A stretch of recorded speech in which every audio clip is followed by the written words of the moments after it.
Good evening and Jai Hind student. Welcome to Sunbeam School Sultanpur. Online classes will be starting NCERT class 7 chapter 5 Women Change the World. In this video we discuss about the story of Ruqayya Shekhawat Hussain. Ruqayya Shekhawat Hussain was born into a rich family and who owned a lot of land.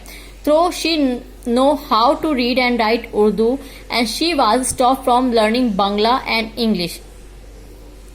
In those days, English was seen as a language that would expose girls to new ideas and which people thought were not connect or them. Therefore, it was mostly boys who were taught English, and Ruqayya learned to read and write Bangla and English with the support of her elder brother and elder sister.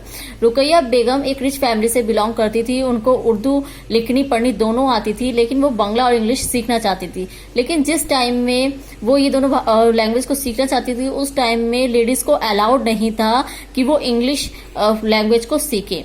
लेकिन उस time में जो boys होते थे वो English को जानते थे. इस रीजन से उन्होंने अपने बड़े भाई से इंग्लिश को सीखा था.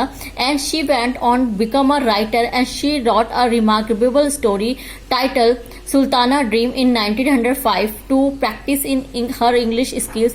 When she was merely 25 years old, this story imagined a woman called Sultana who reached a place called Ladyland, and Ladyland is a place where women had the freedom to study, work and create invention, life controlling rain, form clouds and flying aircraft. उन्होंने 1905 में जब केवल वो 25 years की थी, अपनी English school को देखने के लिए एक स्टोरी राइट करी थी सुल्ताना जो स्टोरी थी एक ऐसी स्टोरी पे बेस्ड थी जो एक जगह पे जाती है, लेडीलैंड नाम की जगह पे जाती है, जहाँ पे लेडीज को पढ़ने की और न्यू इन्वेंशन करने की पूरी आज़ादी होती है.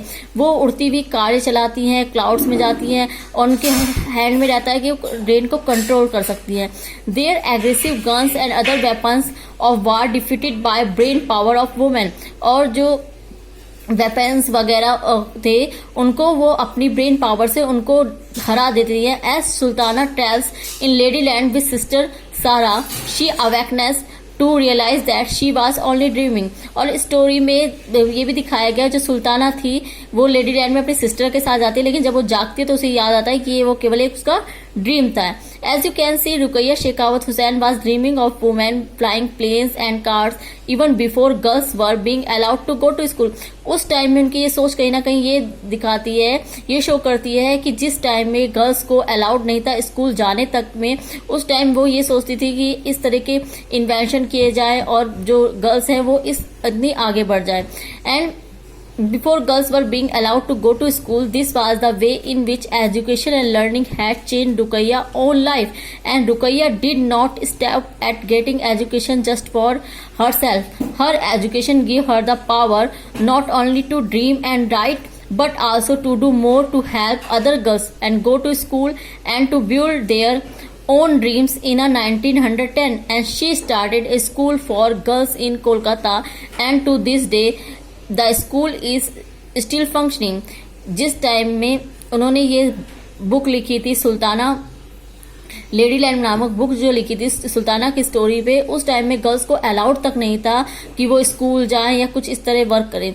लेकिन उन्होंने कहीं ना कहीं जब उन्होंने खुद इंग्लिश अदर लैंग्वेज सीखी तो जो स्टडी थी उन्होंने कहीं ना कहीं उनकी लाइफ को चेंज कर दिया था. उनकी जो सोचने समझने की जो क्षमता थी वो पूरी तरह से चेंज हो चुकी थी, उनकी थिंकिंग चेंज हो चुकी थी. ये नहीं कि उन्होंने यहीं पे रुक गई कि एक बुक लिख के उन्होंने अपने लिए ही पढ़ना नहीं, वो और जितनी भी गर्ल्स हैं उनको भी पढ़ाना चाहती थी. इसके लिए उन्होंने एक स्कूल भी स्टार्ट करा जो आज तक कोलकाता में चल रहा है. in 1910 she started a school for girls in Kolkata, and to this day the school is still functioning. Now thank you student. In next video we discuss about the other chapter.